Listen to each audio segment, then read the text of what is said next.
Hey everybody, welcome back to the channel. Hey, today I'm going to be doing something I think is going to be a little bit fun.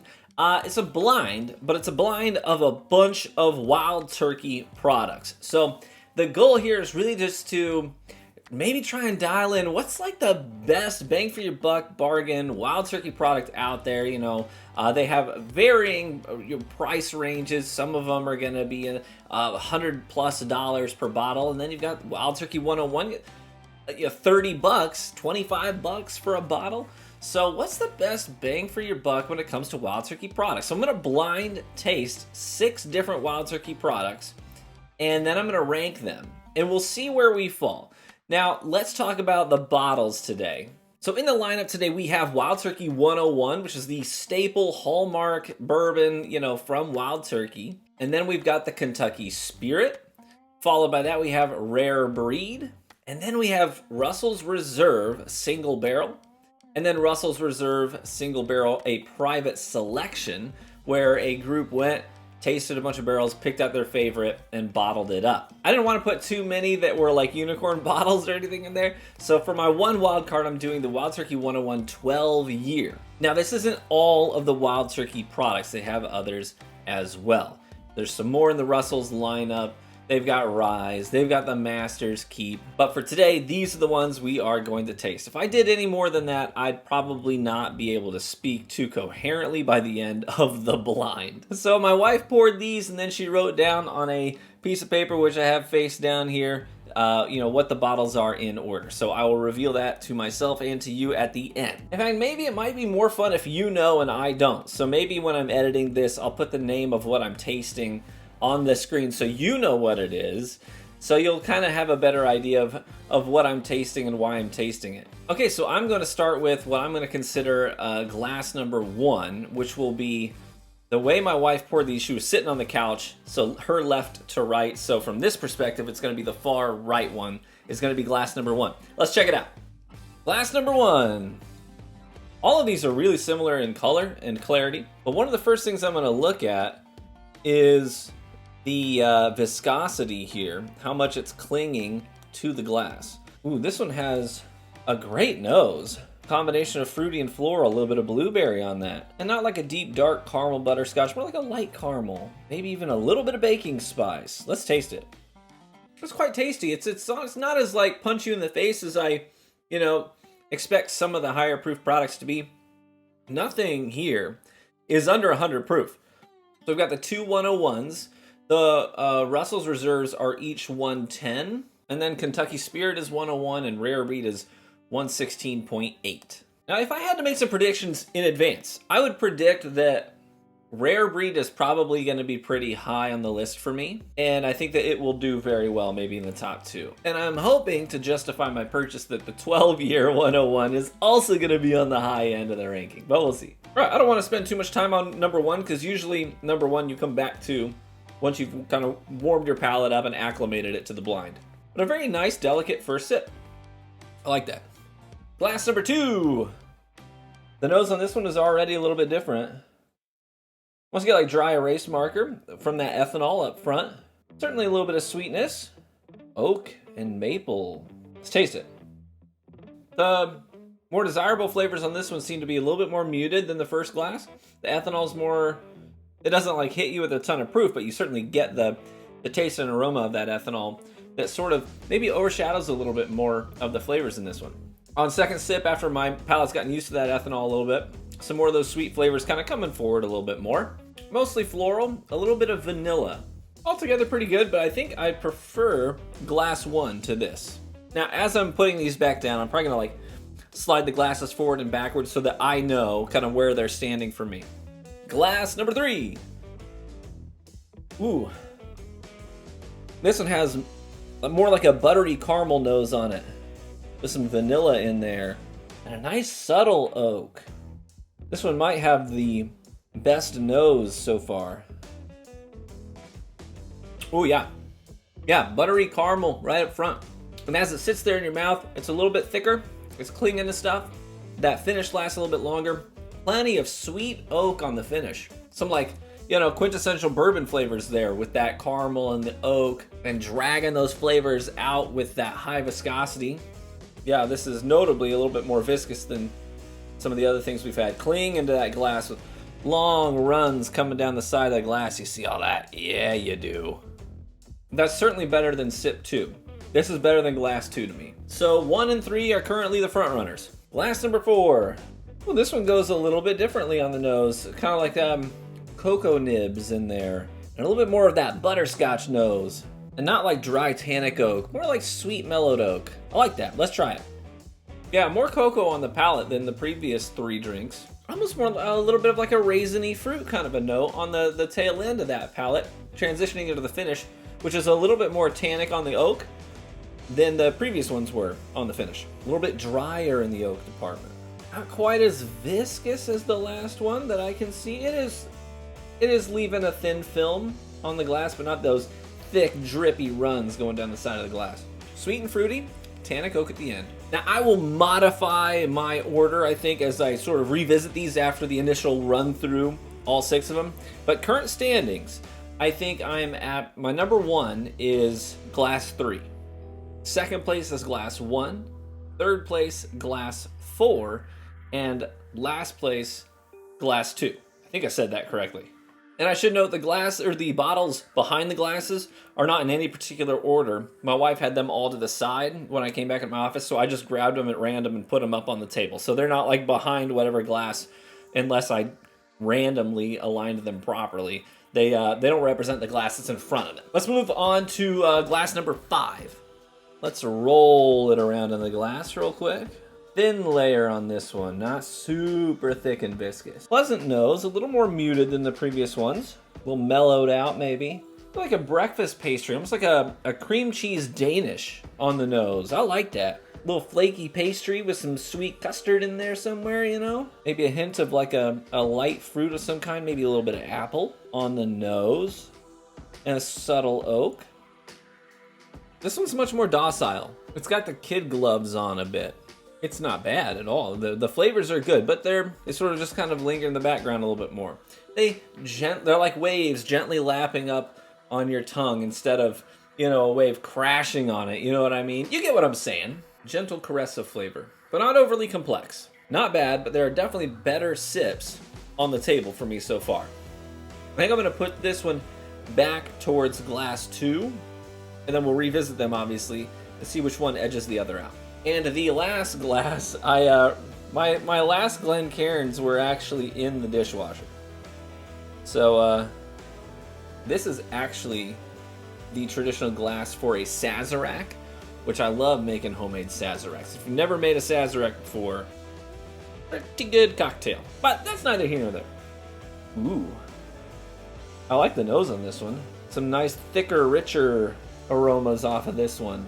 Vanilla bean, little honey. I think of a Twix bar with a little bit of that, you know, the caramel and then a little bit of that sweet cookie in there too. I like the nose on that.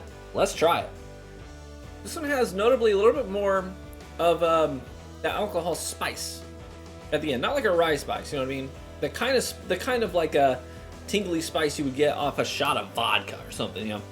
And that's on the tail end there, coming out of the palate, transitioning into the finish, which is heavy on the oak and a little bit of sweet vanilla. The palate itself, simple but good, well executed. Heavy on the vanilla and caramel. Not bad at all. I have a rough order in my head, but let's revisit them real quick, take some sips, and finalize the order from best to worst. I should say none of them were particularly bad.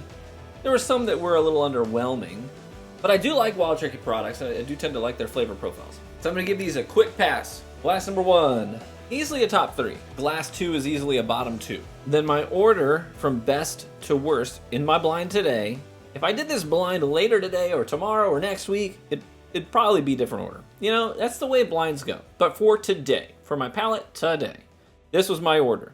My last place would be glass B. So glass B, the second one I tasted, that's my last place, 6th place. In 5th place is glass E, which is the 5th glass I tasted. 4th place, glass D. 3rd place, glass F. 2nd place, glass A. And 1st place, glass C. That is my order today. Now, this is the part where I reveal the order and then I feel really, really foolish about my choices. Because that's just how that goes. That's everybody doing blinds. Very rarely do you do a blind that like everything aligns perfectly. There are very few exceptions to that. I think, ironically, the very first video I ever did on this channel was a blind of $30 and under bourbons. And I nailed all of them. I got them all right. You know what I mean? I guessed them all properly. But that very rarely happens. And since then, I have never had a 100% success rate on a blind on the channel. Okay. Here is the reveal. I can't believe it. I cannot believe it. My last place. Oh no. My last place was the Wild Turkey 12 year. Are you kidding me? No. When I tasted this, when I cracked it open, I really, really liked it. I really liked it. It's not the highest scoring bourbon I've ever had on my channel, but I really liked it. That means Kentucky Spirit in my blind today is somewhere, and Kentucky Spirit somehow beat this. Are you kidding? I need to verify. For my palate today, I think I did that right. I get a little bit of the blueberry in there that I did get on it when I tasted it, knowing what it was. I still get some of that, but the finish seems off today. I don't know. The most expensive bottle just got last place. What? Come on. Okay. Well, I can't believe I did that. Okay, so that was last place. Let's go to 5th place. Okay, 5th place was Glass E. So my 5th place was, as expected, Kentucky Spirit. So it apparently barely edged out the 12 year, which is embarrassing. But at least I scored Kentucky Spirit low on the list. 5th place. Okay, my 4th place was Glass D. Glass D would be the standard offering of Russell's Reserve Single Barrel. Okay? Honestly, so far, 2 out of 3 have not surprised me. That 12 year is gonna haunt me, though. It's gonna haunt me. Okay, so those are our bottom 3 so far. The Wild Turkey 12 year, which honestly, you're probably not gonna buy a bottle of anyways. I mean, most people aren't, because it's an international bottle. It is a little bit of a bummer that the 12 year age or rated that low for me today. But that was 6th place, followed by Kentucky Spirit, followed by Russell's Reserve Single Barrel. Okay, the red label, which is on most liquor store shelves. Now we get into the top 3. That means Rare Breed's on the table, Wild Turkey 101's on the table, and then the Private Barrel of Russell's Reserve is on the table. That one, the Private Barrel, by the way, is an 8 year single barrel. It's one of my favorite single barrels I've had from the Russell's lineup. Anyways, 3rd place, Glass F took 3rd place. That would be, okay, a little lower than I expected, but Rare Breed made the top 3. I expected it to be in the top 2, but for today, Rare Breed made top 3. Not too far off from where I thought it would be, but this is one of my staples, and I expected it to be in the top 2. But anyways, number 3, Rare Breed. So this is the moment of truth. This is kind of wild to me that Wild Turkey 101, literally their flagship bourbon, is still undecided. It's in the top 2, 1st place or 2nd place. And it's up there with a private 8-year barrel. So that is a testament to how good Wild Turkey 101 is. It's just really freaking good. Okay, here we go. 2nd place. This decides everything. 2nd place was Glass A. Glass A is, you've got to be kidding me, 2nd place is Russell's Reserve Private Barrel. This was a great barrel. This is a great private barrel that I picked out. This is an 8-year-old bourbon. Came from the 4th floor of their Warehouse K. Really good stuff. Took 2nd place. You guys know what that means, right? You know what that means. The Glass C took 1st place. Glass C, yeah. Unreal, man. Glass C, 1st place. Wild Turkey 101. People aren't gonna trust my palate anymore. I don't know. It could just could be the weather today. It's really rainy. It's the first rainy fall day we've had for the year. I don't know. Maybe that's got me all mixed up or something. I don't know on my palate. But you know what? A testament to how good Wild Turkey 101 is. Very good stuff. So the takeaway here is Wild Turkey 101. If you don't have a bottle on your shelf, get a bottle on your shelf. It's gonna cost you $25 to $30. Pretty easy peasy. And then after that, you need to get Rare Breed for sure. And if you see a private barrel, they're wild cards. You know, they're wild cards. I have had private barrels of Russell's Reserve that weren't as good as this one. So maybe it would have scored lower on the list and been beaten by Rare Breed. But Rare Breed is consistently exceptional. Thanks so much for watching the video. Big shout out to my Patreon supporters for funding the bottles. I think the Patreon money this month is going to go to Bardstown Discovery Series 11.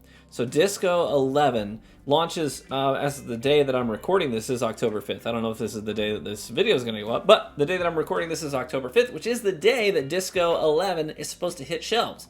So I'm going to keep an eye out for it. I tend to get things late in Michigan. It's just the way it is. Michigan sucks when it comes to booze.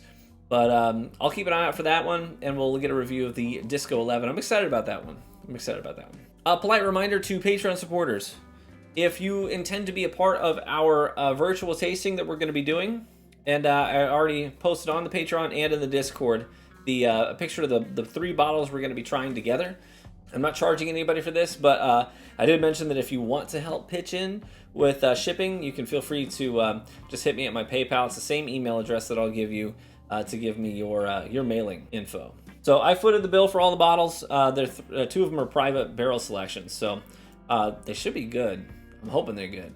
And then I'll ship them out to you, but if you want to make a contribution, you can do so via PayPal if you want to try and help cover for shipping costs, stuff like that. So that email address for you to reach out to me, let me know where to ship this stuff to, is TrueVanguard32. TrueVanguard32. Include in it what your Patreon name is, because that's how I'll know if you're on the Patreon list. Thank you so much. Be warm and well fed. Hey, whoa, I need a bottle.